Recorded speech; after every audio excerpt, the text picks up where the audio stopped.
Hello and welcome to the Total Soccer Show. My name is Daryl Grove and I'm joined by a man who is the loser of the TSS Derby. His name is Taylor Rockwell. Hello. Hi. Thanks for that.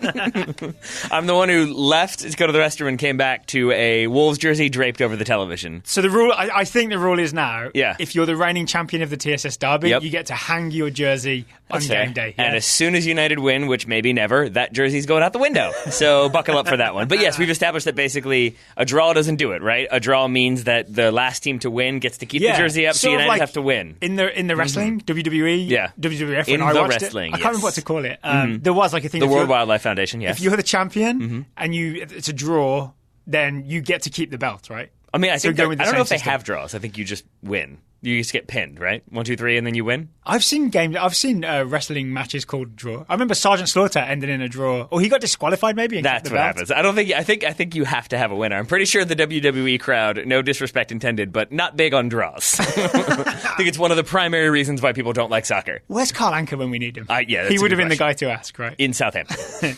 Anyway, that's where he is, right? Yeah. We're very far away. Anyway, the Wolves jersey Yes. hangs in the office because it finished at Molineux. Wolves won, Manchester United won in the TSS Derby. It did.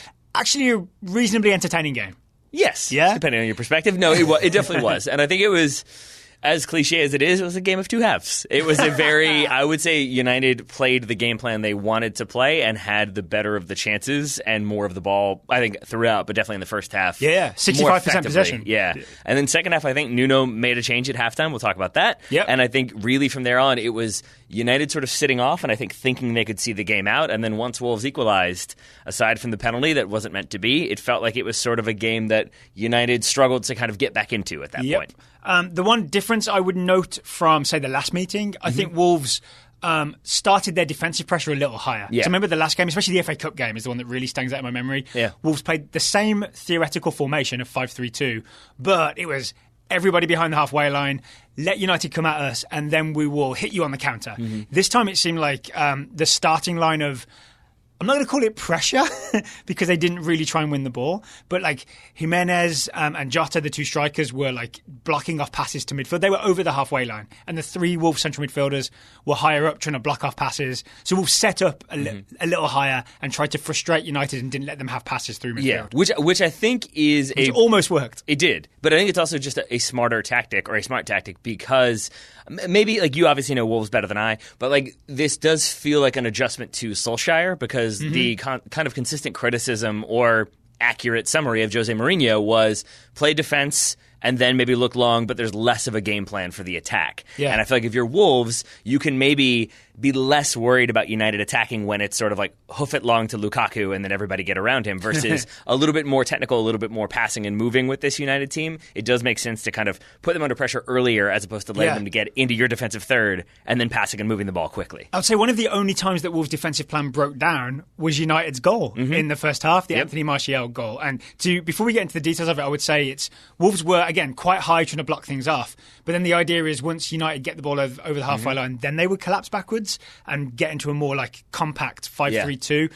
But they didn't do it fast enough, and there were little gaps between, say, the defence and midfield. And then a series of United players were really smart about exploiting those gaps. I want to say first Jesse Lingard found the gap between defence and midfield, and then Marcus Rashford very much found the gap between defence and midfield. They both did. I would take it one step further back because a spot that kept opening up was for Paul Pogba. It felt like he kept being able to get maybe a little bit behind Jota, a little bit behind Jimenez, but there was a difficulty for Wolves in terms of who was supposed to track him at any given moment. It kept changing, right? It was Coutinho and then it was Dendoncker. Exactly. Maybe the plan was to like pass him around a little bit, but then when you're passing him around, there are moments that no one has him. Yeah, and this is one of those moments where he gets the ball from like kind of like right side, is able to turn and play it to the left side, and I think that right there, the fact that he's able to kind of turn without much pressure and find another pass, change the point of attack quickly, but also it now makes Wolves sort of have to shift everybody over onto one side, and now they've got to try to deal with a transition in a way that I think they weren't trying to. So I think that's a good moment of movement you get from stretched, him. Right? Exactly. You get stretched and stretched and stretched. Yeah. And then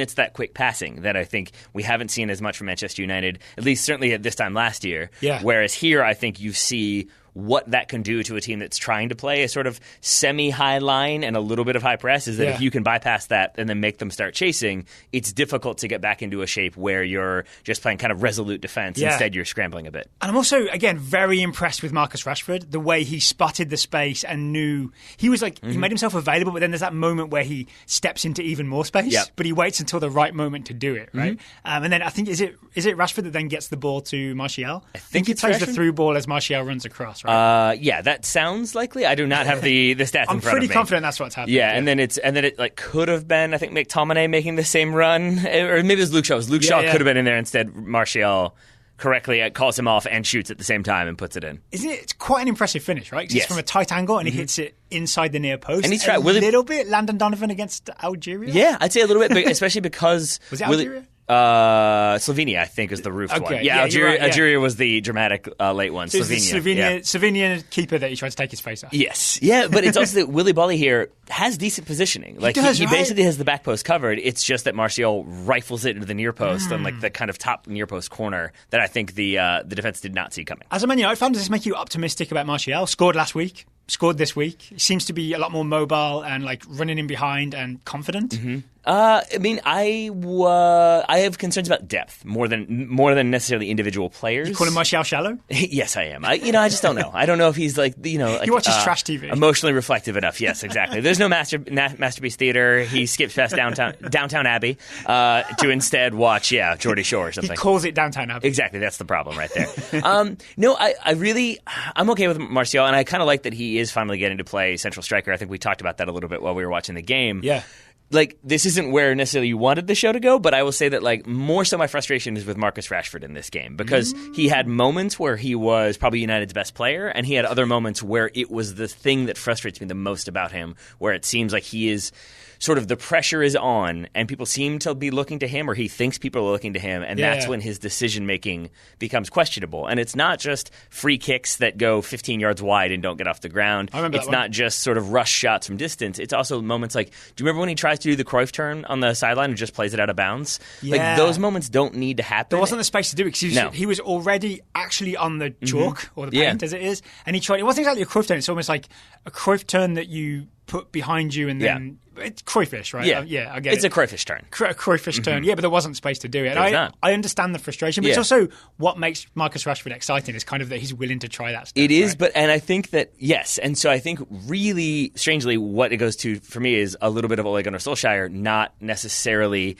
getting the team where they need to be, because if that's Rashford trying to do stuff 40 yards from goal, it's because he's not able to do it 20 yards from goal, which is ideally where you want him trying to beat people. So I think there was a lack of adjustment from Manchester United, especially as the second half gets underway, whereas Nuno and Wolves, I think, did a very good job with their adjustments. And it involves Marcus Rashford's side. I'm not sure it's Marcus Rashford's fault, but what Wolves changed at half-time was they took off Matt Doherty, who was playing right wing-back in the 5-3-2, and brought on Adama Traore, who is really much more of a right winger than a right back. Yes. And essentially just gave the ball to Traore for the first 5-10 minutes of the second half and had him go at Luke Shaw, and he got cross after cross after cross into that box. Eventually wins the corner that Wolves score from. He wins the set piece and then wins the corner from the set piece that leads to the goal. Oh, yeah, he won that free kick that then Jimenez it's pretty impressive. The bar from, right? But it's a big change from the first half because first half Wolves were going to the left, giving it to Otto.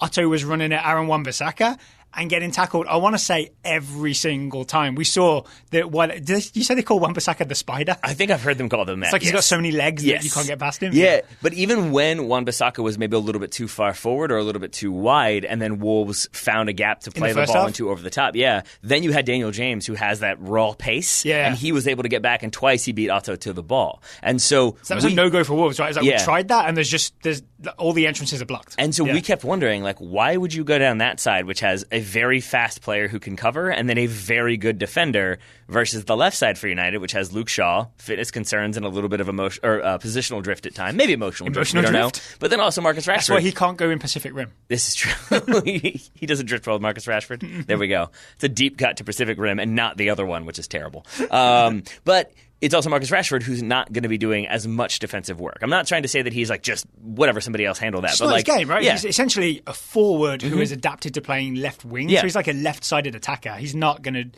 naturally a defensive player. No, and so now you focus down that United left side with a player like Adama Traore who has the acceleration to cause problems to Luke Shaw. But the thing that I was not quite ready for, and maybe this is because of how hyped you were about Adama Traore last season, about like I feel like you were kind of big on the idea that he was going to be this game-changing player for Wolves. Because I'd added him to the TSS scouting network, and before I'd done that, I'd watched all the Traore highlights. So I'd seen all the things where it comes off, and it looked like here's a guy that can just beat anyone anytime he feels like it, which didn't turn out to be the case all the time last season. But the first 10 minutes of the second half looked more like the highlights I watched a couple of years ago. And I think like I would agree with that, and I would extend it one step further to say that like he had no problem getting past Luke Shaw with the pace. He won some physical challenges there too. Yeah. But his decision making, in my mind, was better than I've seen it be in other games. Even in other games against Manchester United, that it didn't feel quite so much of like, look, we're just going to give you the ball, you're really fast, try to make something happen. It felt like he was varied in the times that he did try to be kind of direct in that attack. But then also there were moments where like there was the one that was like a long diagonal for him that's about to go up for a goal kick, and he somehow gets to it and puts a one-time cross back that almost leads to a goal. Yeah. And those moments of sort of technical decision-making and precision were really impressive, and I think, again, caused Manchester United and specifically Luke Shaw big problems. I think the big thing for me is it's not like he left Luke Shaw for dead and was in acres of space. He would like wait until we were getting towards the end line and would just know how to accelerate just enough to create enough space. Like Traore knows how much space he needs to cross, so he would create just enough separation between him and Luke Shaw to put a cross in. And that really became a problem for United. Yeah, because, I mean, ideally, if you're a defender and you're forcing like your opponent into taking a heavy touch to try to get that cross in, it means they've given up on trying to beat you. They've given up on going for the simple pass, so they're going for kind of the hopeful cross. And a lot of times, you can just sort of step across, block that cross, and it's not really going to happen. Whereas here, I think because Traore is so quick in his acceleration and his first touch, but then gets the cross off so quickly after that even if Luke Shaw does react to it, and he's not necessarily slow, Luke Shaw, but I think consistently that one little touch and then cross from Traore beat Luke Shaw consistently. You just said it changed the game. Yeah, I absolutely would. First 10 minutes. But I also think it was like, not to make it Manchester United specific, but I feel like Ole Gunnar Solskjaer did not adjust to that. And we noticed in the rewatch, we're not paying quite as good attention as Ole Gunnar Solskjaer was, but I assume he should have noticed this, is that in the lead up to the goal, Wolves, target Traore 3-4 times on like long diagonals over the top to his feet. And it's very clear they are going for him and they are attacking that side. And it's very clear that Luke Shaw kind of can't handle that, especially when then you have further overloads from Wolves and like more players sent over to that side. And it felt like United really struggled to adjust to that change from Wolves. So how could they have adjusted? And we haven't even talked about the Wolves goal yet, by the way. We haven't. That's fine. I mean, I think we talked about this a bit while watching, that there's a little bit of a lack of depth for Manchester United right now, it feels. I think they could have maybe tried to have like one of the central midfielders in Paul Pogba or Scott McTominay maybe slide out and just be a bit more cover. They could have subbed out Marcus Rashford earlier or swapped him with, say, Jesse Lingard and put him central and then have like a more dedicated defensive wide player out there, like maybe an Ashley Young, although I don't know if he can actually play defense. You had the idea, I think, of maybe putting Tuanzebe in there, who is a centre back. He could play left back.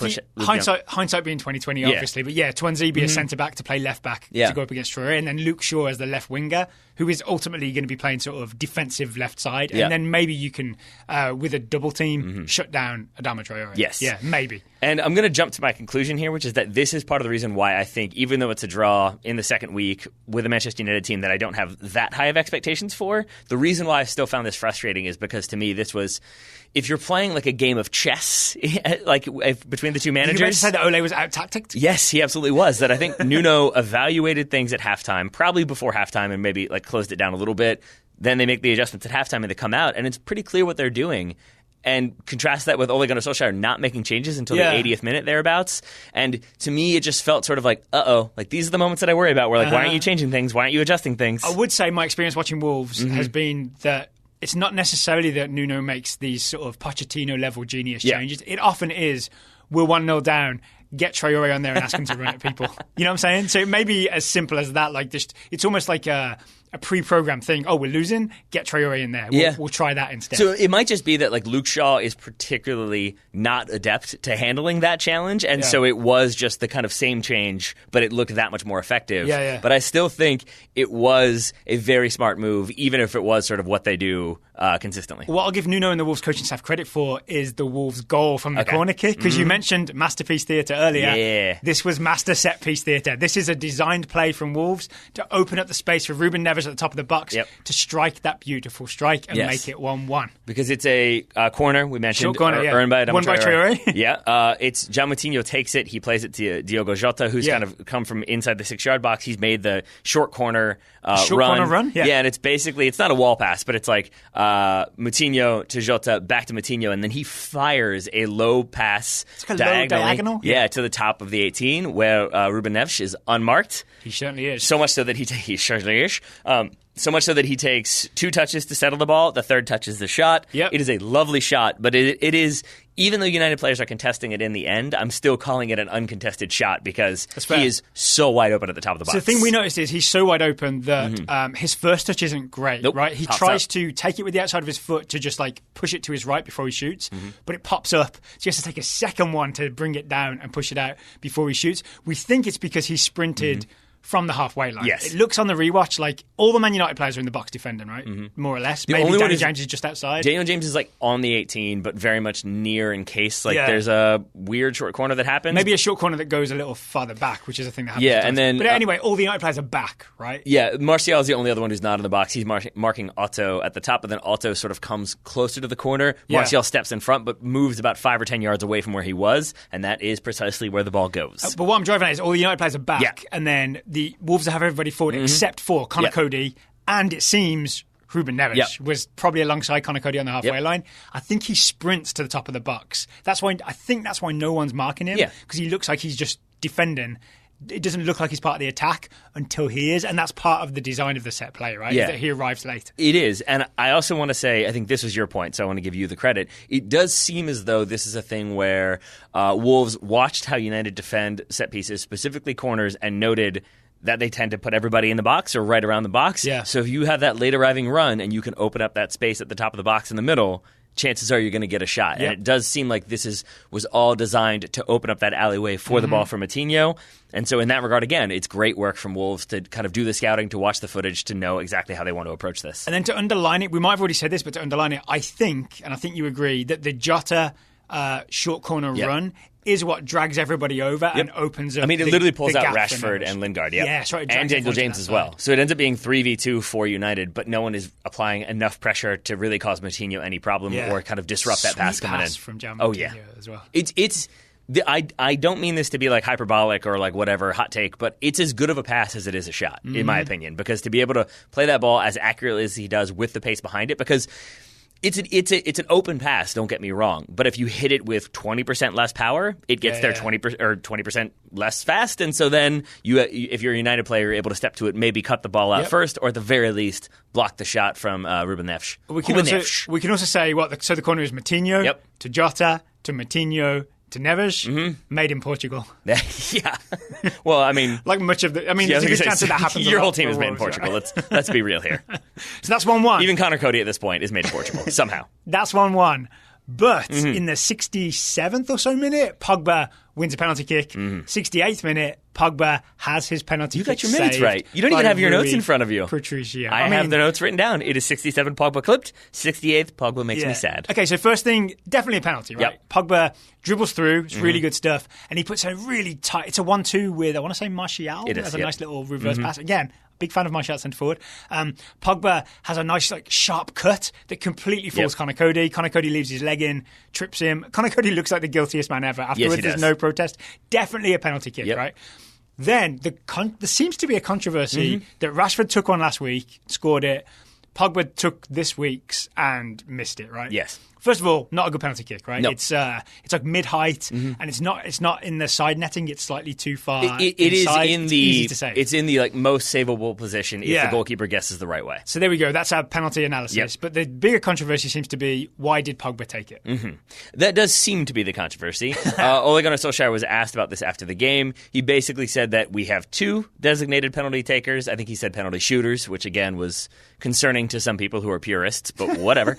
And it's Marcus Rashford and Paul Pogba. And he essentially said, I leave it up to them to decide. And I guess in this case, this is me editorializing, me, Taylor, that it was Rashford who took it last week, so they gave it to Pogba this week. Also, Rashford won it last week, and Pogba won it this week. He did. So I wonder if there's a thing of, you win it, you get to take it. And then your first claim, at least. And then my Taylor theory on top of that is about 5 minutes before the free kick I alluded to or mentioned earlier, Marcus Rashford hits a free kick from like 35 yards out. Is this where he was like, oh, the near post's open, I'm going to give that a go. And then I'm going to shoot it 10 yards wide on the ground, and it barely goes out for a corner at all. I think he hit the GoDaddy ad. He did. He was that mad at it. But he hit it slowly, gently. But that does factor into my estimations a little bit, because if that's me, I'm not Marcus Rashford. I surprisingly have not played for Manchester United. I don't know if you know that, but like if you hit a shot that poorly and then there's a chance to hit a penalty to go up and get the lead back, there might be that element of like, my shot, like my last shot wasn't very good. Maybe I'm not in the right mode. Yeah, you take it, Paul. I don't necessarily disagree that that's a thought process, but I think it's more that 2 designated penalty takers. There's some like conversation between Pogba and Rashford, but they seem to have an agreement that maybe if you win it, you get first dibs on it. Yes, that could be. It's not even a bad system, but I think it looks like a bad system because Pogba missed. It right? did. But we could have a system where Pogba is the designated penalty kick taker all the time. That's still a bad system if he misses the penalty, right? It is. So you don't blame the system, maybe you blame the shooter. Yeah, and I think that's key. To use Ole's language. Key point there. Two things I would say about this penalty. The first, exactly, that I think if it's Anthony Martial is the designated penalty kick taker alongside Rashford and Martial misses, I think this is less of a story. But I think it's Paul Pogba, who maybe wanted away, maybe told some people that he was definitely going to be moving this summer, has not yet moved, may still move. But like, there's all these sort of rumors and controversy and drama around Paul Pogba. This adds to it. It sells papers, so people focus on it. Is it fair to say that some people in the British media kind of have it in for Paul Pogba? Some? Yeah. I'd say a fair few, yes. Yeah, like Graham Souness is an example of someone who just doesn't give him enough respect and is always looking to attack him.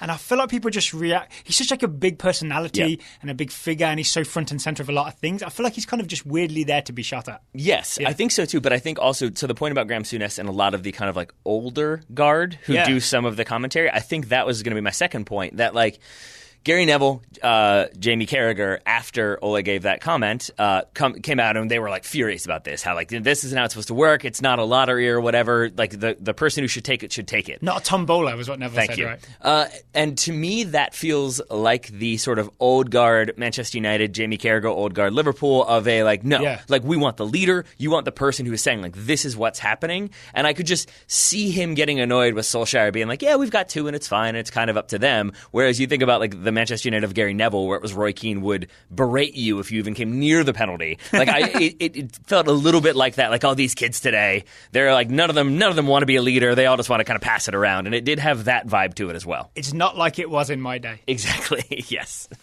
Says Gary Neville, who retired 10 years ago. Yeah, whatever. It's not like he played in the 60s or anything. So, anything else to say on this game? No, I mean, I think it's a strange reality of the Premier League right now that like, I don't know if this is a good result, and I don't know who it's a good result for. Because there's a decent chance that Wolves finish ahead of Manchester United. There's a decent chance Manchester United finishes ahead of Wolves at the end of the season. So I think it's a sort of time will tell what we take away from this game. But I would say overall that Wolverhampton adjusted to what was happening. Were clearly being outplayed in the first half, found a way to get a goal back, and found a way for it to finish like 1-1, even while conceding a penalty. I think Wolves probably the happier of the two teams on the day. Yeah, obviously the happier. And I would say as a Wolves fan, like to me, it sort of suggests that thing that Wolves did last year of always getting at least points against the big teams. That's what you got to do. The first time we face, all due respect to Leicester, the first time we face a big team, get a point at home against Man United, that's not bad, right? It's an indicator that maybe Wolves can do the same thing again this year, which I honestly didn't think they'd be able to. I thought maybe the big teams will have be a bit more aware of Wolves and be like, all right, we know what to do this time. Well, maybe some of the big teams will be, or some actual big teams will be. Yeah. We'll see what Man City do. Yes, exactly. All right, so the rest of today's show, we have listener questions about the weekend action, including one about Americans abroad. If you're here for the Americans abroad chat, which a lot of our listeners love, right, and we love talking about it, don't worry, there's going to be plenty of Americans abroad talk. There will indeed. But first, today's show is sponsored by Hymns. I like something funny. I like that you drew it out like that.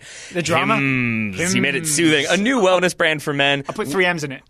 You did. With age comes wisdom, but getting older can be a downer in one area specifically. I see what they've done here. What could they possibly be referring to? 40% of men by age 40 struggle from not being able to get and maintain an erection. That's where Hims comes in. You don't have to turn to weird solutions. You can just turn to Hims. You also don't have to suffer it in silence. You don't have to pretend it's not happening. There is action you can take, right? And you can take action backed by science. Mm-hmm. And these well-known generic equivalents to name brand prescriptions that help you combat ED. Mm-hmm. If you've paid attention to the ED treatment market for the last, decade plus, you'll know the name brand prescriptions that we are referring to. You will indeed. And Hims connects you with real licensed doctors, FDA-approved pharmaceutical products to treat ED. What that means is that you're not fake doctors and unapproved medicines? No fake doctors. No Leo Spaceman coming in. And Who's Leo Spaceman? Dr. Spaceman from 30 Rock. Of course. He pronounces it Spaceman. Are you pregnant? Do you need to calm down? Smoke Chattington cigarettes. Yeah, no, none of that. Instead, they connect you with real licensed doctors who provide you with well-known generic equivalents. They will not say, like, maybe you could take it, or you could take it, or you could take it, the Ole Gunnar Solskjaer route. Instead, they will say, no, you take it, definitely you, and it will help and get a result. I've got an either-or question for you. Yes, sir. You have a broken arm, right? It hurts a lot. Yeah. I should not take erectile medicine for that one. It wouldn't help. The only doctors available are Dr. Spaceman and Dr. Nick Riviera. Dr. Nick from... Dr. Nick. Is it Riviera? I don't know what it is. But Dr. Nick, who do you see? Which one do you trust? I'm going Spaceman. Are you really? I think I'm going Spaceman, yeah. Because at the very least, he's going to, he's going to give me some, fun pills while I'm at it. Whereas Dr. Nick might just, perform an experimental surgery that I might be surprised by. Okay. Yes. Well, luckily, if you want to be a Hims customer... And won't leave his wristwatch inside of me. Dr. Nick will leave his wristwatch inside of me. The thigh bone's connected to the green thing. The green thing's connected to my wristwatch, yes. So luckily, with Hims, you do not get connected to Dr. Spaceman or Dr. Nick. You get real doctors. You do. You can try Hims for a month today for just $5. We'll get you started for just $5 while supplies last. Prescription products are subject to doctor approval. Real doctor approval. Indeed, not Dr. Nick, and require an online consultation with a physician who will determine if a prescription is appropriate. See the website for full details and safety information. This could cost hundreds if you went in person to the doctor's office or pharmacy. Telemedicine is the future. Go to forhims.com/TotalSoccerED. That's FORHIMS. My spelling check out? It does. .com/TotalSoccerED. One more time, Taylor. Forhims.com/TotalSoccerED. Thanks, forhims.com, for sponsoring today's episode. That was my Dr. Nick. Did I do okay? It was excellent. Thank you, sir. I knew exactly who it was. I appreciate it. Hi, everybody. Are you ready for the first question? In your normal voice, please? Yes, of course. Andy Stone has the first question about the weekend action.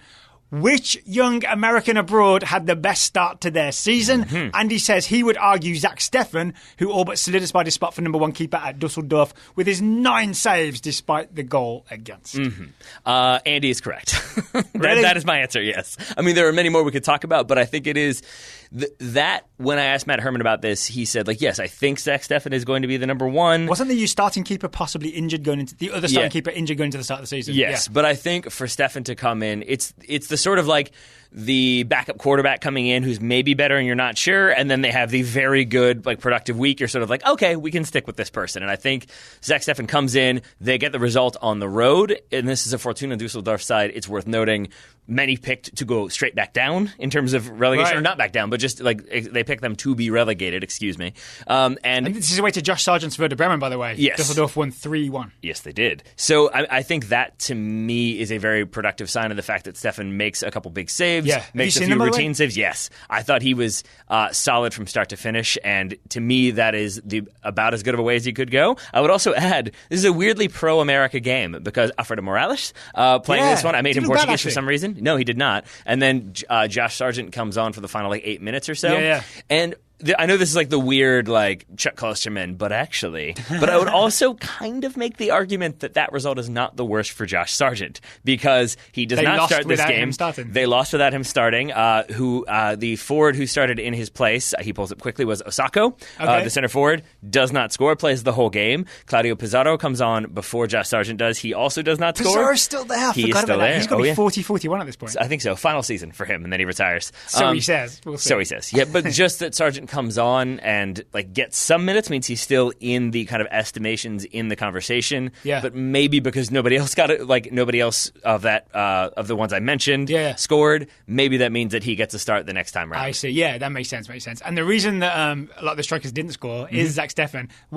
So I'm not good at goalkeeper analysis, but what I noticed is there are at least 2 saves where it's like those shots that go into the floor and bounce. Yeah. But Steffen had already hit the floor and was deflecting shots. You mean the bounce. You mean the ones that like they're shot from a little bit of distance and they like dip and bounce back up, which is the hardest one because you've got to get down, but then be able to react to it after it skips. Yeah, and he's down so early that he's not fooled by the skip. That made me feel like, all right, Zach Steffen, all right, this could be Those good. are also easy in terms of any shot, like can be easy, but easy to mess up because if you're trying to stand up and then you're trying to collect it, you can imagine having to move your hands around. Listeners, I'm moving my hands around my body. Like then you may not be able to take it cleanly. That's when you can spill it between your legs or spill it for somebody to come through and get the rebound. So that's why you want to like get down and be able to parry it away as much as you can. And he does a good job of directing it away from goal, right? There it is. All right, so that's Zach Steffen is definitely a strong nominee. Okay, I'd say he is the winner in terms of best start to the season purely because he had an unambiguously good performance. Right? I think we should also talk about Serginho Dest,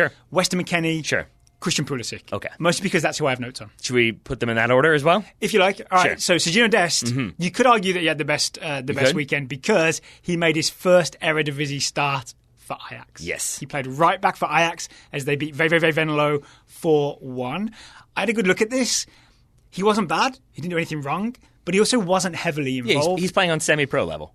Kind of. I mean, Ajax there wasn't a huge challenge from VVV, and it seemed a little too easy. Yeah, that's what I'm saying. It's like you got to up the skill level first, before we're going to give you credit. So it's not a big challenge, but he kind of like passed whatever test there is. I think in terms of he certainly wasn't a detriment. No, I mean I think he would probably be my number 2 choice for best weekend by an American, just because again he remains in the conversation in consideration for a team that are going to be competing in a variety of competitions. Yes. As long as he keeps performing, then there's no reason for him to not continue to perform. There we go. And there's also a good chance, I think, of him getting national team call-up, especially if Berhalter sees him playing first team minutes in the Netherlands. Yes, and also hands off the Netherlands. Yeah. Oh, yeah. I mean, there was that mention of, like, I'd be interested if they called, right? Essentially, let's call him before they do. You want to live below sea level? You sure? I think they've engineered their way out of it. I think they're pretty well set up. Yeah, but then they're relying on everybody else along the coast to also engineer their way out of it. Otherwise, I'm sure England will mess it up for them. Yeah. Next guy I want to talk about is Weston right. McKennie. Played for Schalke in a 0-0 draw. Your country's a laughingstock. Anyway. I do not disagree. Weston McKennie played for Schalke in a 0-0 draw with Borussia Mönchengladbach. I paid really close attention to this because I was really interested. Schalke under David Wagner, new manager. What will McKennie's role be, etc. His role will be in a 4-2-3-1. He's one of the 2 central midfielders. Even that's worth getting excited about. Yeah. I gave a thumbs up just when I saw the lineup. I was like, yes, let's do this. Oh, he's not goalkeeper? Cool. I will take that. He's not goalkeeper / right back / center mid / also support striker? Yeah. I don't know how that's possible. And he had, I don't know how much you saw, if you don't mind me just... Little. Okay, so do you mind me just ranting on about what I saw? I saw McKennie do a magnificent defensive job in that he was constantly scurrying left and right in midfield and closing down passing lanes. And you saw Borussia Mönchengladbach be like, oh, I'm going to try that pass. Oh, no. Number 2's in the way. I'm going to try that pass. Oh, no, number 2's in the way. And then when they would actually try some forward passes, McKennie was always the one stepping and winning and just winning the ball back. It was a classic defensive midfielder performance. But then when he got the ball going forward, it was a lot less impressive. Okay. There were a lot of through balls that didn't come off, a lot of passes to teammates that were maybe a little behind them or not quite right.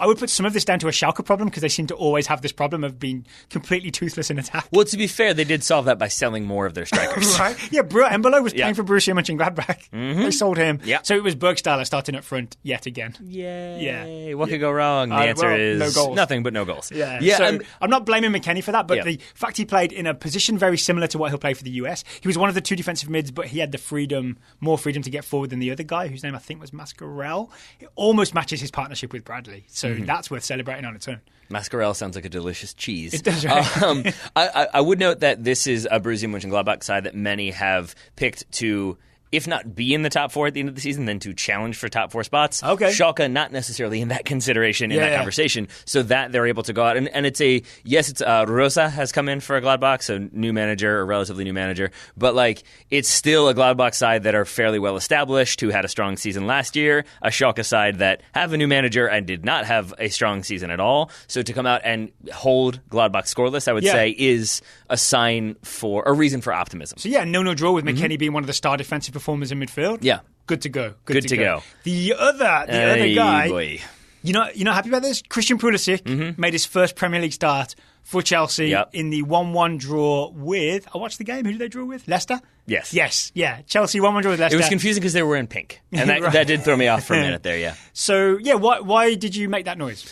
The loss of possession. I think he lost possession more than any other player on the field. I believe I'm correct in saying. I think he lost possession 18 times. Every time he got the ball, really went at people, which had me excited, but he often didn't get past, say, Ricardo, the Leicester right back, is who he was going up against. Yeah, and Ryan and I had a slightly more extended conversation about this Chelsea team, because I think Ryan is even more pessimistic about what's going to happen with them this season. But for me, it was the kind of trail off in energy and in fitness, I think, across the board for Chelsea. 20-minute mark was like a cliff that they all went off, But it felt like they kept trying to put on the same amount of pressure, but with maybe 20% less like ability, but then also as a result, starting from like 5 yards further back. And so kind of routinely as the game went on, it just felt like Chelsea's still trying to like lay out that kind of first wave of pressure and getting it easily bypassed because they're a little bit more tired. They're not right in the position that they think they're supposed to be. So Pulisic would think he had a pass cut off and then did not, and then he had to go chasing for 20 yards. Yeah. So I think that didn't help, but I also think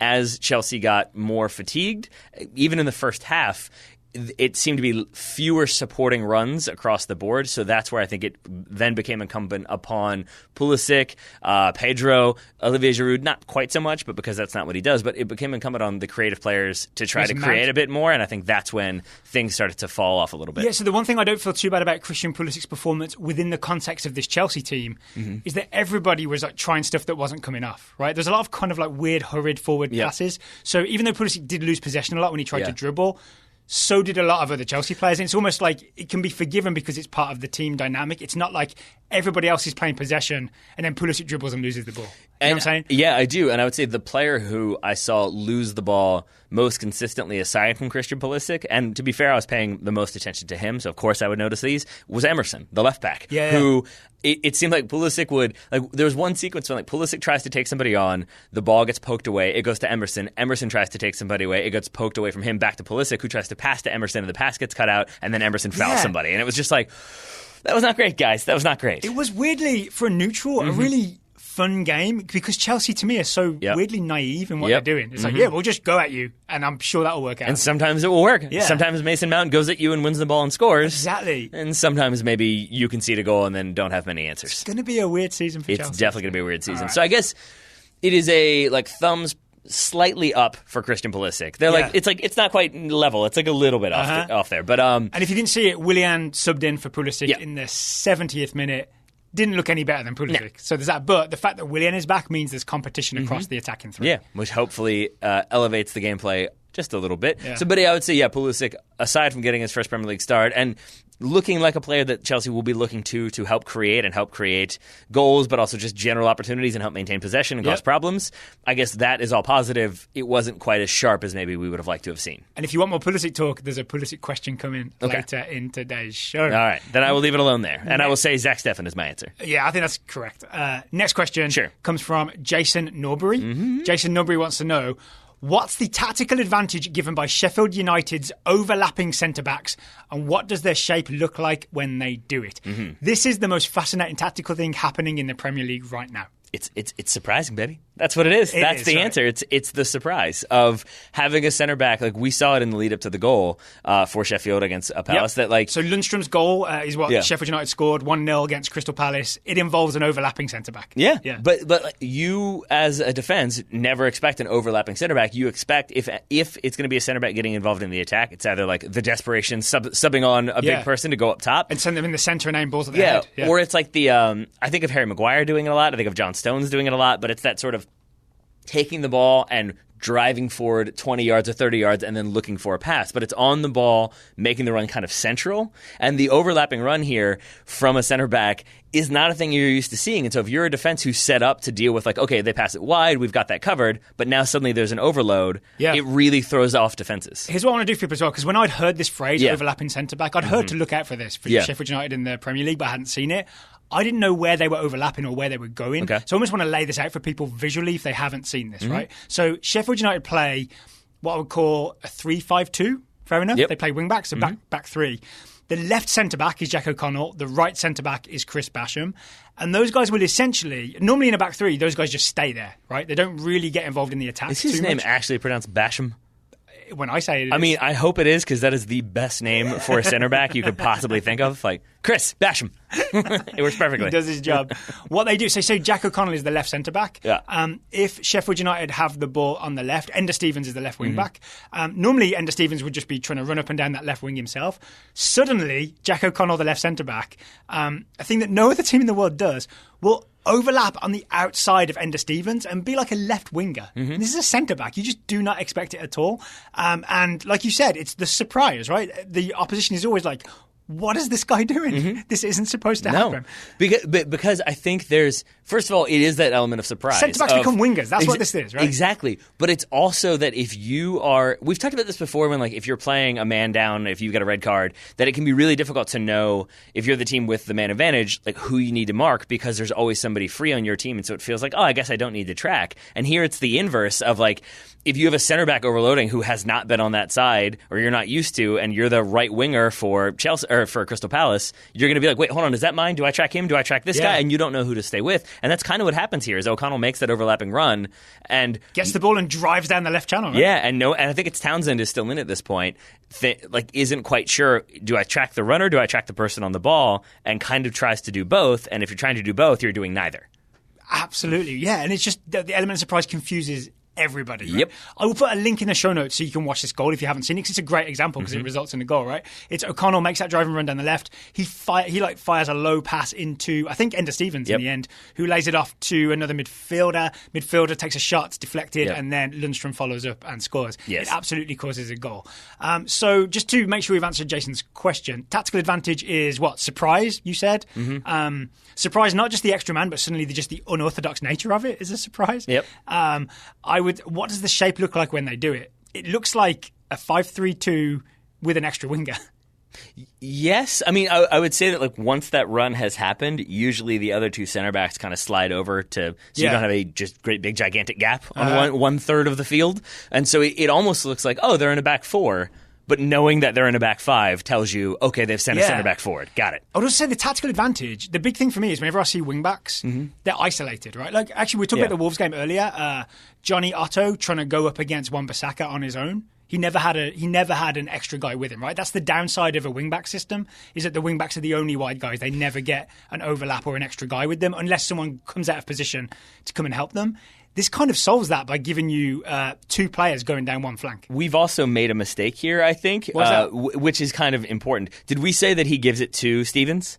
Yeah, he fires it into Edna Stevens. He gives it to McGoldrick, remember? Who drops all the way back, the forward, who's come all the way back. But then McGoldrick gives it to maybe someone else and then to O'Connell. But this is the key point for me is that, like, usually what happens is if you have got a wing back who's out there, they're isolated, and the only way to give them support is that another attacker has to come all the way back. So if you remove the overlapping center back from this equation, now if you're just a normal team, McGoldrick, the forward, has to come all the way back to help, and everybody now is kind of coming back from the attacking positions to help out and support. And instead what like Sheffield can do is, they can send somebody back, but they've got an overlapping run that gives you support there, but you can send the runner who is where the overlap is going, now they go central, and you suddenly create mismatches all over the place. space because you're adding a wide attacker when it didn't seem like that would be possible, short of bringing one of your attackers back. Yeah, there we go. Okay, so I'll put a link in the show notes again so you can watch this for yourself, and hopefully all this will make sense when you see it in action. Hopefully. Once you see O'Connell charging down the left, you'll be like, okay, I see why this works.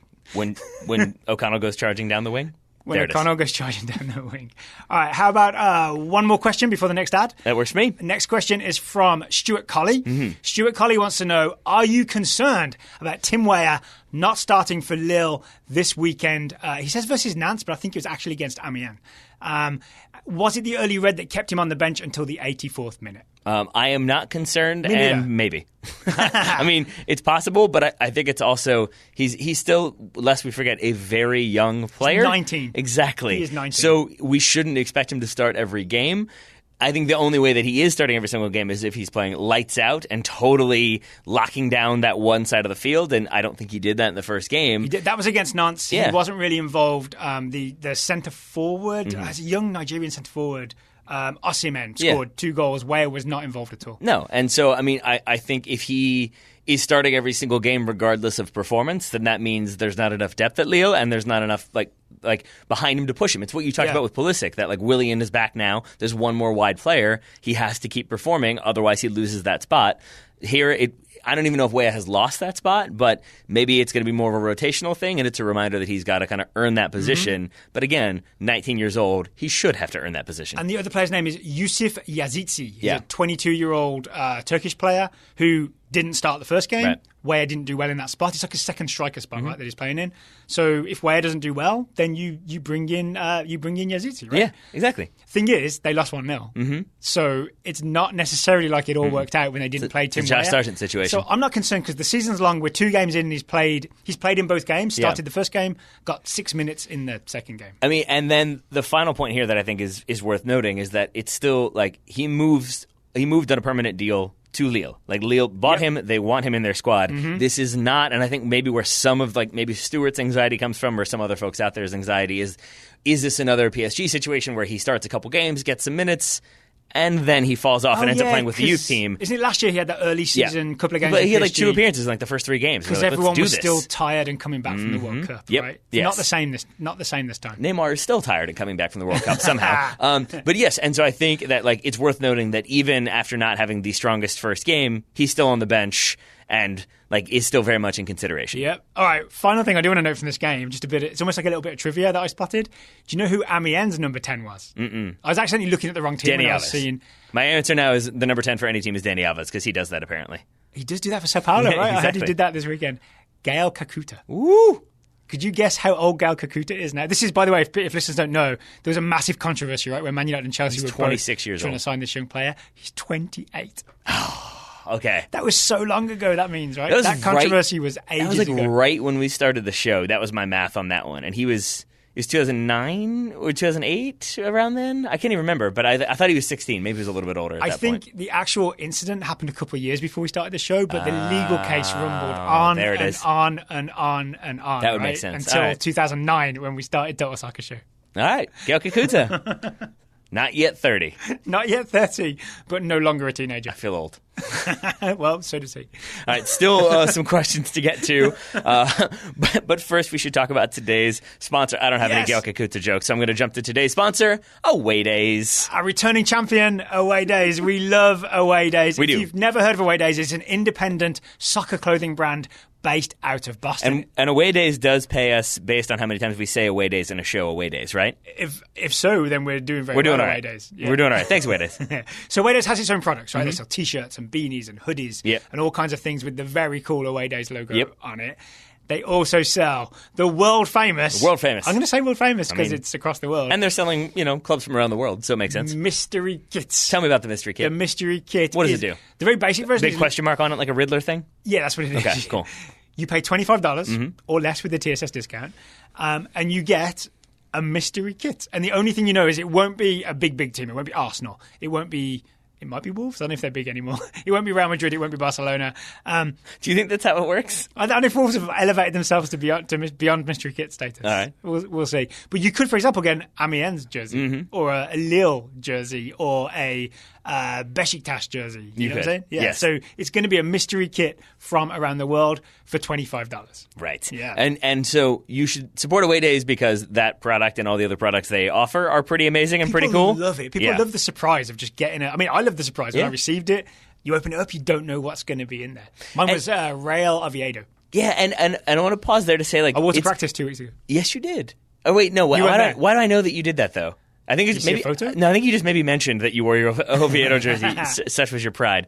For me, I think the thing that's really really cool about the mystery kit, aside from getting a thing that you don't know what it is sent to your door, which could be hit or miss depending on the situation, is that like. In the United States, at least here in Richmond as an example, like if you want a jersey, you can order it online or you can go to like a couple of the soccer shops here, but you're getting like probably Manchester United, Barcelona, Real Madrid, Dortmund, Bayern Munich. Like you're Wolves. getting those huge teams.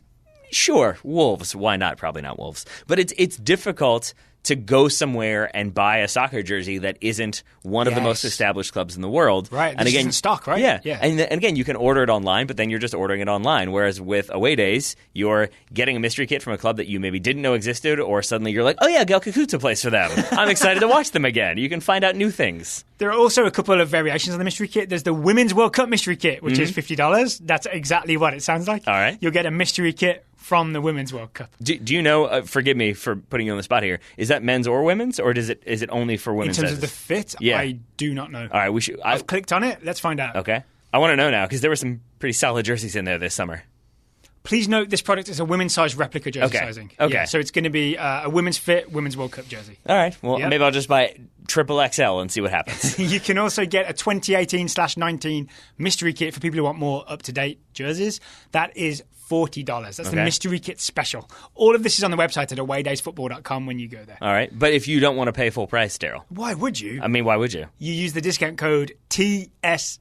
What do you get? TSS, you get 15% off the cost of anything that you buy at awaydaysfootball.com. All right, TSS for 15% off. Thank you very much to Away Days for sponsoring today's episode, providing people with super cool mystery kits, and providing people with tickets to games is what we learned this weekend. So Away Days have been running a sort of contest online, right? I think you have to like retweet or subscribe. You'll see if you follow them on Twitter, you'll see what it is. And I think the prize is things like $25 to go towards any game that you want. And we met someone who had won the prize. It was Elliot at the River City 93, the Richmond Kickers podcast. We watched some of the game with Elliot this past weekend. We saw him and his co-host jumping up and down with Kickaroo, celebrating emphatically. I so tried to get my camera out to get it. I know, we ran out of we both did, and then we were both sad. We enjoyed the didn't moment too much, and then it was over. Maybe it's better that we enjoyed it in the moment. But anyway, Elliot said that he had won, and he got $25 that he spent towards the tickets for him and his wife to see the Kickers. There we are. So Away Days doing cool stuff like that, which does, so thank you again to Away Days.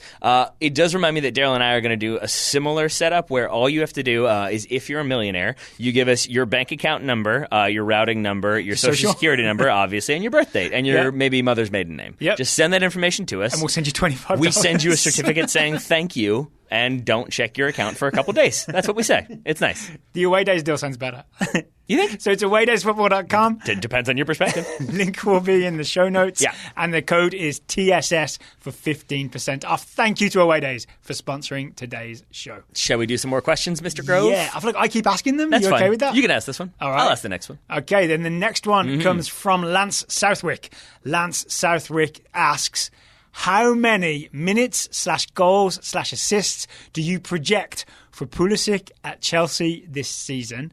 Second part of the question, will that be better or worse than Tyler Adams at RB Leipzig? I mean, I don't expect Tyler Adams to score as many goals as Christian Pulisic. That said, I don't know how many goals Christian Pulisic will score, but just given the positions. Assists, I don't see Adams getting as many assists as Pulisic does either. Just because Adams I've seen those through balls. Oh, right, but you've seen that through ball, right? So he plays a defensive midfield position. Pulisic's a winger or attacking midfielder. He's going to get more assists than Tyler Adams. He will. I think Tyler Adams is also not helped by the fact that he's returning from injury with a new coach in charge. So I think he's going to have to... Did I say Pulisic or Adams? Sorry, just to clarify. Yeah. Well, I'm assuming you're talking about Tyler Adams. I'm talking about Tyler Adams. I just want to make sure I said that. Yeah, Adams, that's the situation he finds himself in, so he will need to come back and... Press conference today said he's 2 to 3 weeks from return, but we've also kind of heard that before.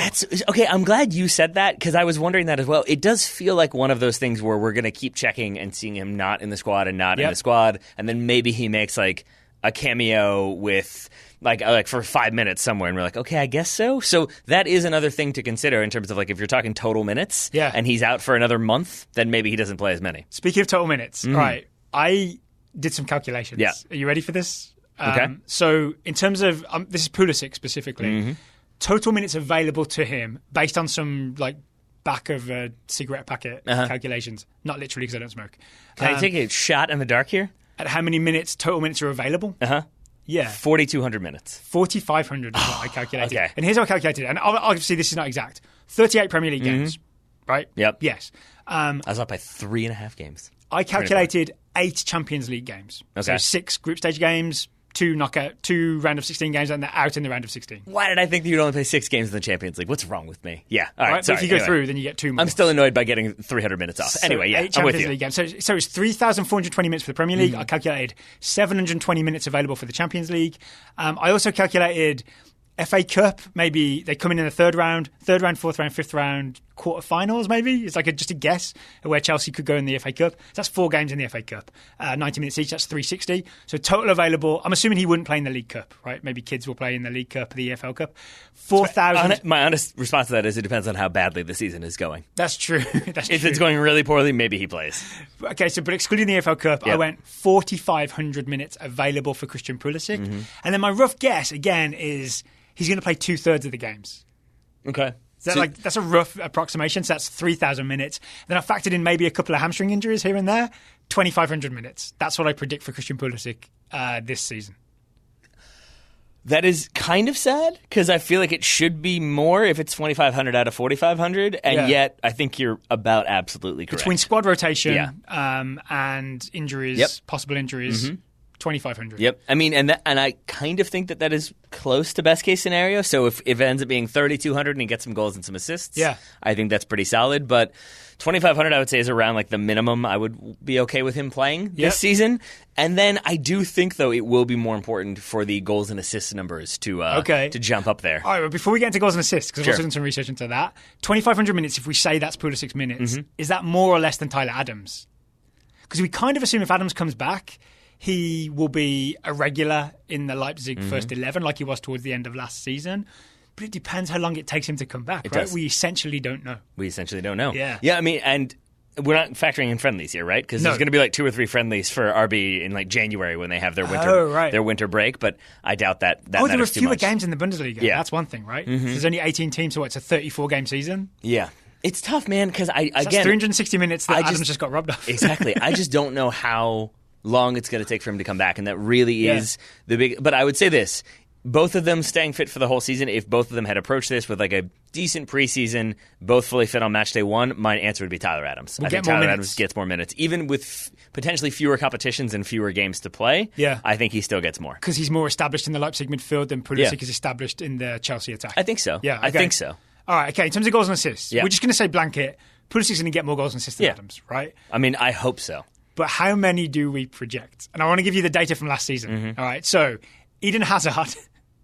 Good. I'm giving you the wingers and attacking midfielders. Exactly the same player, so let's do it. Eden Hazard got 16 goals and 15 assists. I'll put in my notes in parentheses, Hazard not normal. No. So we just discount that because Eden Hazard is a very, very special player. All right. Willian last year. Do you know the only player, Match of the Day taught me this one, do you know the only player who's created more chances than Eden Hazard since, I think, August of 2018? It will make you happy, but it's not a player that you'd expect. It will make me happy? In the sense that he's English. Oh, okay. James Maddison? Correct. Yes. Good job. He found the Chelsea stretch defence that we talked about, like where the defensive line is a little too far away from the midfield. Maddison found those gaps. Yes. Yeah. So I said that to say... And he insulted Jeremy Clarkson on Twitter, so... That's even better. Yes. TSS Player of the Week. Oh, he's going to go for so much money. But I say that also to illustrate how that's only one player did more than Eden Hazard did in terms of chance creation. So keep that in mind as we answer this question. I will. Okay, so Willian. 16 goals, you said, for Hazard? 16 goals, 15 assists for Hazard last year. So, but we can't hold Pulisic to that standard, right? That would be ridiculous. Willian got 3 goals and 6 assists. Okay. Willian, 3 goals, 6 assists. Pedro got 8 goals and 2 assists. Okay. Yeah. Hudson-Odoi got just the 1 assist, but he barely played. He only played towards the end of the season, so we're not really counting him. What is the minimum number you would be okay with for goals and assists for Christian Pulisic this season? Not even what do you hope he gets, what would be the best. But I think that if he 3 produces... goals, 5 assists. You think that's it? Because that's the minimum I'd be happy with. I would hope he gets more. I think it comes down to what the actual expectations are for this season for Chelsea fans. Because if it is the case that like they know it's not going to be as strong of a season, we couldn't sign players, it's Frank Lampard, then maybe there's less pressure on him. But I have a feeling that if it's 3 goals and 5 assists, that might not be good enough to justify that price tag right away. I've just realized as well, Willian's numbers seem low and Pedro's numbers, his goals is pretty good, but his assists seem low. But I wonder if it's because everything went through Hazard. It's almost like he was... If you think of it like a dinner table, he was greedy and ate most of everybody else's dinner. I would you know what I'm saying? So maybe it'll be more evenly distributed. And so Pulisic, I've gone for 4 goals, 8 assists is my guess. I was about to say 3 goals, 8 assists. But I'll go even more optimistic then, since I think I tend to be pessimistic about Pulisic. I'm going 5 goals and at least 8 assists. Okay, that sounds pretty good. All right. He has the 1 assist in the Super Cup, right? We're not counting that maybe? But it's evidence that he can create assists. Did you factor that into your minutes? Is it 4,590 minutes that he could have played? I didn't think about that. And then it went to extra time, or did they go straight to penalties? I can't remember. Okay. But he also got a goal disallowed, right? There was a goal disallowed for offside. It was actually a really good goal. It suggested... Remember, this is against Liverpool, so it suggests that he can do that against Premier League opposition, which gives me some hope that he's going to put decent numbers up. You're right. I may be just putting too much emphasis on the first 2 games of the season. Yeah. But yes, I'm hoping for lots of minutes... a few goals and lots of assists. So what's our final number then? I'm going 5 and I'll go 9 assists. 5 and 9. 5 goals, 9 assists. Yeah, and around 2,500 to 3,000 minutes. All right, and we'd be pretty happy with that. As a first season English football, and then he turns 21, and then next year he gets better, and away we go. Yeah, I like that. I said like Timothy Weah is really young, forgetting that Christian Pulisic is a year older than him. Yep, exactly. Yep. Yeah, he's 20 years old, and he's starting for Chelsea in the Premier League. All right. Ready for the next question? Yeah, since you've been asking questions, I'll go ahead and ask you this one. Lucas Newton asks, why does Unai Emery start Lacazette and Aubameyang so rarely together? Why wouldn't you want your best players on the field at the same time? So I would say, I went back and looked. Lacazette and Aubameyang started together this weekend. Yep. Who did Arsenal play? Burnley. This weekend. Lacazette was the centre forward. Aubameyang was on the right wing in a sort of 4-2-3-1. Last week against Newcastle, Aubameyang started up top. Lacazette did not start. It was Mkhitaryan and Reece Nelson on the wings. My guess is that when you're against a team that's going to sit deep and you're going to have a lot of the ball and it's all about attacking, like, say, Burnley sit deep, it makes sense to start them together. Yep. One of them has to play on the wing because of the 4-2-3-1, but you can start both of them because you can have attacking wingers, right? Yeah. When you're against a team that theoretically poses a counter-attacking threat, like Newcastle at least did last year. I'm not sure they will this year under Steve Bruce, but maybe when they play Newcastle... Yeah. You can't play what is essentially a striker on the wing because you want someone who offers a bit more going in the defensive direction. So that is my guess of why Emery doesn't start them together all the time. I mean, you said that teams playing on the counter. I would say against stronger opposition, that is the kind of, like, look at, again, going back to the initial conversation of the show, look at Manchester United. If you have Marcus Rashford, who's very focused on the attack, you leave that right back exposed. That right back, there we go. It seems like there's a decent chance it's going to be Maitland-Niles, who's very young and still kind of figuring it out. So, like, that feels like a big gamble against a team that can attack down that left flank and cause you problems. So you kind of can only do it against, teams like Burnley who are going to be sitting very, very deep. And then in a very basic sense, I don't think Emery that often plays 2 up top. So you don't get 2 strikers. Right. One of them, either Lacazette or Aubameyang, if one of them plays central striker, one of them has to be like an attacking winger, right? Yep. And there's no choice. Yeah. I mean, unless maybe one of them becomes a goalkeeper. Try it that way. We see what happens. It's very possible. One note on Arsenal. I don't know if you and Ryan talked about it because we're recording this. We not long after. I think I mentioned Arsenal. Okay, it's worth mentioning. From what I saw, Danny Ceballos playing in like central midfield is going to be absolutely wearing key number 8, being number 10. Arsenal. Yes, he was so calm and composed on the ball, so easily evaded pressure from everybody, and then picked out incredible passes. He looks like a Real Madrid player, is what I can say about him, and he's playing for Arsenal. So, Real Madrid from like not last season, Real Madrid. Season before, like Real Madrid, that type of player. Doing well, Real Madrid. Gotcha. Great player for Arsenal, I think. Yeah. They're going to be fun. Arsenal are going to be fun. I'm excited. I watched a bit of the Burnley game, but not enough to feel comfortable talking about it with Ryan, but that will be a team that maybe I need to dedicate some time to watching next weekend. Arsenal or Burnley? Yes. Mostly Arsenal. I'll be watching Burnley because they'll be defending against Wolves. Yes, they will. Yes, they will. Another question for you, Daryl. Yes. What do you make, asks Dan Vaughn, of Major League Soccer clubs banning anti-fascist displays at matches? Isn't this a bad look? Don't like it, and yes. So if people don't know, we've already answered this question, but it was when we did a crossover episode with the Cooligans, and we answered it on the Cooligans part of the episode. So I'm guessing not every TSS listener has heard our thoughts on this. I would also say, before you become one of those stick to sports people, this is a question from a listener. It's actually Dan Vaughan who runs Protagonist Soccer, which is a great website about lower league soccer. And it also, this has it's crossed over from politics into soccer because it's a Major League Soccer issue, right? So don't get mad at us for talking about this. This is now a soccer issue. Also, I don't care. Also, we don't care because it's our show. We talk about whatever we want. Exactly. So there's that. I refuse to talk about cricket, that sport that you theoretically enjoy. That's because you don't understand it. That's correct. England won the World Cup, by the way. They did? Yeah. I don't care. All right, so if people don't know, the situation in Major League Soccer is they have said no politics in the stadium, right? No political displays in the stadium. Aside from when we wear camo jerseys. Yeah. Anyway, go ahead. Yeah. But in the past few weeks, there have been just people taking banners into like a Seattle game and an Atlanta game that say things like, we're against fascism. This is a no-Nazi zone. Things like that. Yeah. A lot of those tifos and banners and flags have been confiscated by staff at the grounds. And some people have been banned, given like stadium bans, for contravening an MLS rule about no political speech. Right. My stance on this, I don't want to speak for you, but I'm guessing we're on the same page, is that by refusing to take a side, and when one of the sides is fascism, MLS is somewhat complicit in allowing fascism to thrive more than it should. I don't disagree with any of your sentiment. I disagree with that a little bit, only to say that I think I wouldn't how do I say this? Basically, I think Major League Soccer is establishing a rule that allows them to exist within their sort of we have this rule that says we can, and yes, we're the ones who did it. We've talked about this before.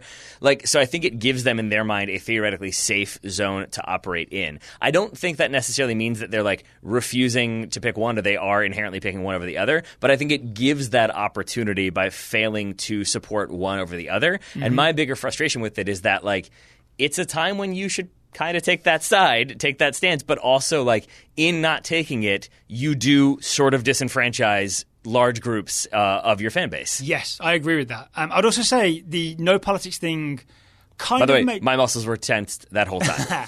I would say the no politics thing makes sense when politics are quite normal, right? Yeah. And I could see if you didn't want things in the stadium that were banners saying taxes should be lower or spend more on infrastructure or even impeach a president. Maybe you don't want that political stuff coming into the stadiums.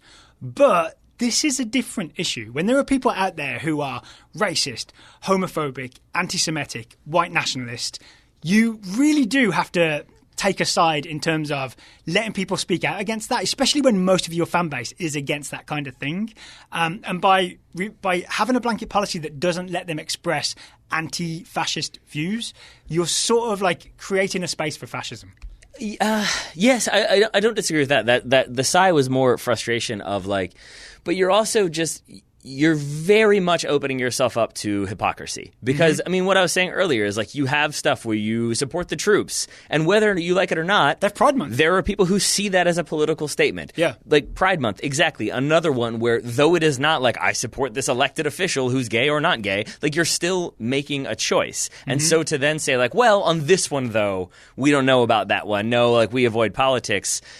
Again, it feels like you're trying to take the safe route at a time when taking the safe route is very much the easiest way out, and also not really that safe. Instead, it's just you sort of being cowards, I guess what it comes down to for me. And I also think Pride, Pride Month and all that, is the model that MLS should follow, where, to me, Pride is not a political thing. Right? Because it's not advocating for specific laws. It's just literally pride in LGBTQT, right?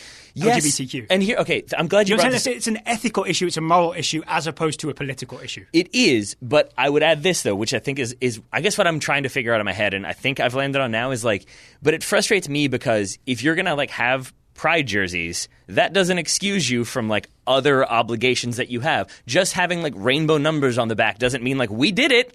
You still got to kind of walk the walk, talk the talk, as opposed to make money off of new jerseys. So I guess to me it's more about if you really. There's a suggestion that there's more of the latter going on. Exactly. So it's, in my opinion, it's if you're going to endorse certain things, then but then be well, no, we can't go too far. It's just no, that's not how it works. You cannot say yes, we're pro this, but also you shouldn't be pro that, and no, we can't have this. I understand that it's easier to have a uniform law because then you can enforce it uniformly, but we don't live in uniform times. Exactly, yeah. I mean, they're dangerous times. We're in danger of slipping into like the rise of white nationalism. I mean, I wouldn't. There's not a high percentage chance, but it's a chance. You know what I'm saying? Yes. I mean, sure. I mean, I'm really. It's more of a that's a whole separate conversation for me about how I feel like sometimes we are driven apart by like very small minorities that get a lot of the attention, and I think there's a lot more of common sense folks very much in the middle who just kind of want to be buddies. That's my feeling. And they're at MLS games. Yeah, and I'm aware that I say that from a very privileged perspective, so I'm not trying to dismiss that at all. I just say that Major League Soccer needs to step up, and also if you're looking for a great song, you should listen to "Impeach the President" by the Honey Drippers. It's sampled on every song ever. So listen to that song. It's great. Can I make one final point on this? The point I made about pride is that, it's not necessarily a political thing. You can just say it's an ethical, moral thing of just being on the right side. MLS could have easily have interpreted the original anti-fascism flags in that same way, right? It's not advocating for a specific party or a specific piece of legislation. It's just saying we're against the people who are intolerant. I mean, they had to Google. I think that's what it comes down to for me. It's like to find out what that flag means. So the Iron Front flag we're talking about. And for those who don't know, the Iron Front... I should have said that, Yeah, the Iron Front in the 30s was the organisation which opposed the Nazis. Yes. Literally the original anti-fascist. And I'm using the word anti-fascist in a very specific way, meaning just being against fascism. Yeah. And I'm saying that to find out what that meant and all the history behind it, we had to Google, which means it was not this overtly political flag that needed to be removed. It was not an expletive about the president, even though I would maybe endorse that too. But, I would be maybe okay with MLS saying that's political speech. Yeah. Like maybe that's not. But a flag that has a symbol on it that you have to then do some research to figure out to me is not inherently this offensive political thing that must be policed. One thing I have enjoyed is people subverting that by having the Iron Front flag, but with 3 axes for the timbers, or things replacing the 3 arrows in in a way where it's a little workaround. Yeah. I'm not sure if people are getting away with that or not, but I really hope they are. And I want to preemptively add this in terms of getting away with stuff, that I know that the counterpoint to my Iron Fronts. Oh, you don't have to know, you have to Google. The counterpoint to that is but then you have the hidden, covert, white supremacist, racist images that you can sort of display because people might not know until they Google it, and then it's a slippery slope of what happens. And to me, my answer is always to parrot John Oliver, where does it stop? It stops somewhere. Yeah. And it's a common sense thing of no, we've looked what that is. That is definitely offensive. Get it out. Slippery slope is always the worst, the dumbest argument, because it's like saying that there's no stopping it ever. Right, yeah. There is stopping it. There's stopping it. Yes. Okay. And before anyone emails us and says, hey, if you guys are going to talk politics on the show, I'm going to stop listening, don't waste your time with that email. Just stop listening if you want to stop listening. You won't change our minds. You won't, no. And if a 3-minute conversation, in our... we're in our second hour of this show. It's a very small percentage of the audio. Yeah.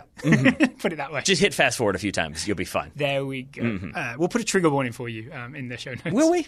No. Okay. Final question of today. Are you ready to move on and talk some transfer market stuff? Jacob Stolzenbach. Wants to know, will Jadon Sancho become Dortmund's highest ever transfer? And for comparison, Jacob says... Ousmane Dembele was roughly £125 million. I looked into it. It was €105 million with 40 million of potential add-on euros. How was that the figure? Barcelona really wanted him. I guess. You know why? Because they just lost Neymar and they were trying to prove a point? Is that how it worked? So. I feel like there are other points that could have been proven. With that said, I still think that is an artificially high number. For Dembele? Yes. Yeah. I still think, yes, he ends up costing more. Really? And I think it's because... More than 105 or more than 145 million euros?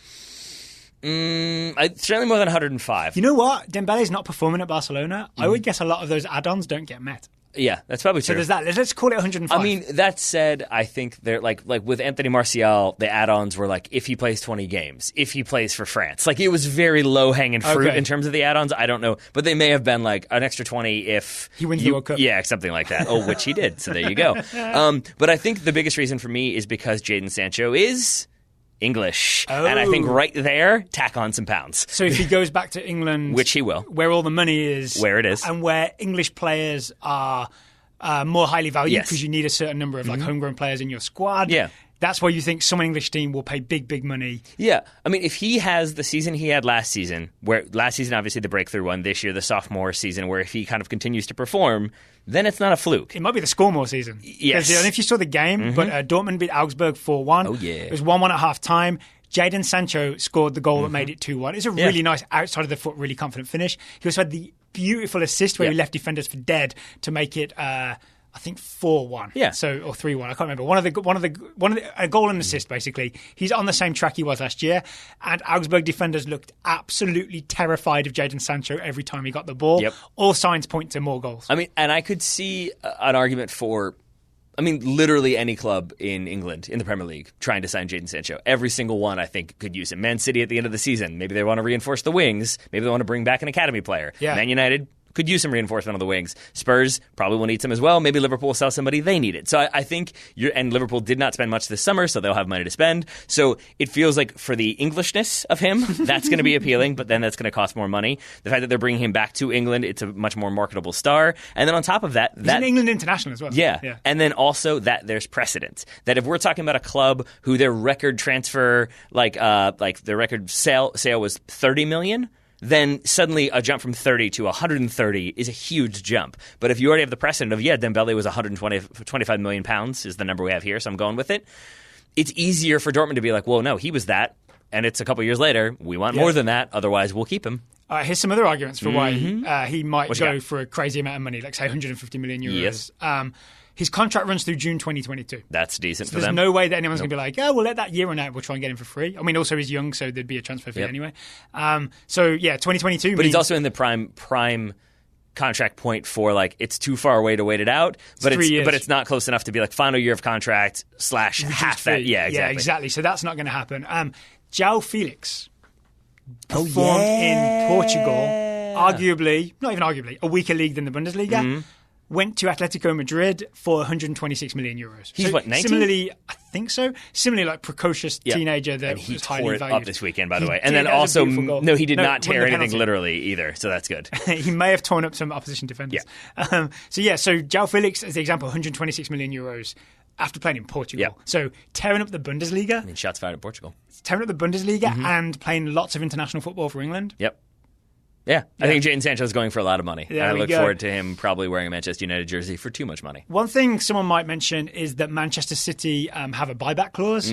They do not. Yep. There is a quote from Michael Zorc, the I guess you would call him technical director, sporting director at Dortmund. He oversees all the transfers. Man City have a matching offer. Right. A right to a matching offer. So what this means is if Manchester United bid 150 million euros, it's in the contract that Dortmund then have to call Man City and say, hey, United have bid 150 million euros. You can match that if you want, right? And then accept that. But then it's still Jadon Sancho's choice who he negotiates with. So there's no way that Man City have a 70 million buyback clause or anything like that. That is not the situation. It's just the first chance to match any offer that comes in. Yep. And final X factor here is that if Neymar goes, decent chance that PSG have some money to spend. Maybe they also recognize the marketability of a young English player who can score goals and has already done it for a top league. I would argue that Jadon Sancho showed so much savviness in saying, I'm going to leave Man City if you're not going to play me. Dortmund will play me. That he is too smart to take the big money move to PSG. I think for career advancement, he will see the Premier League as, I'm going to go back to maybe an equal league or stronger league to the Bundesliga and prove myself there. How long has Thomas Tuchel been gone? From Dortmund? Yeah. I can't. I mean, enough for Peter Bosz to have a season and then Lucien Favre to come in? So 2.5 years maybe? But is there a chance that Sancho was there? Or is that still, does that not overlap? Okay. I don't think it overlaps. All right. I forget when he moved there exactly, but that was going to be my next question. Maybe he loved Thomas Tuchel and is like, that's who I want to play for again. I don't think he worked with Thomas Tuchel. But you get my point that he seems like one of those, it's not money first, it's I'm going to play first. And so therefore he will not be going to PSG just for a bunch of money and not much of a challenge. I do when it's the situation he was in at Man City, when he's a young player who wants to break through. When it's suddenly we're offering you £300,000 a week, maybe your head can be turned a little bit more readily. The testing of Jadon Sancho. Yes. I was tempted 3 times. We all 3 from PSG. Jadon in the desert. All right, so again from PSG. All All right, so we'll see what happens with Jadon Sancho. There's a chance he goes out on a real high, right? Like winning the Bundesliga with Dortmund, scoring a bunch of goals, and he's like, all right, English teams, throw the money at me. I'll take all the money, please. Thank you to everybody for asking questions. I really enjoyed doing the weekend review this way because we know the specific things that people want to know about. You notice there was no VAR talk. That's because Taylor and Ryan had that covered on the big weekend review. I think the Guardian Football Weekly changed it briefly to Vardian Football Weekly. I think we should change it to VAR Talk. Do you think there's an overreaction to people to decisions in the Premier League? No, because I think we had this with the World Cup in 2018, the Women's World Cup in 2019. I think anytime there's weird decisions that seem over the top or too strict or what have you, I think we end up talking about it. I also think that the VAR one this weekend was against Man City. We're talking about the Gabriel Jesus goal for the Laporte handball in the build-up, right? Exactly. Thank you for the specifics. Which was a handball, not a goal. Yeah. But it's also, I think, it's happened to Man City when they could have won the game and now they've dropped points against a top tier team. I think it was always kind of destined to be the first time a big team is quote unquote cheated out of a goal. You're going to hear about it that much more emphatically. I guess it's because it's the repeat of Man City Tottenham as well from the Champions League semi-final that it just becomes a more high profile incident. But it's actually very straightforward. Yes. Yeah. Pretty much. All right. So. Put a line under that one. Put a line under that one. So once again, thank you to everybody for the questions. We will be back on Wednesday with yet more Total Soccer show. So I will close by saying, Taylor Rockwell, thank you for taking the time to watch your team not win the TSS Derby with me today. You will get no response. Listeners, thank right you back at you, buddy. for listening. We will talk to you again soon.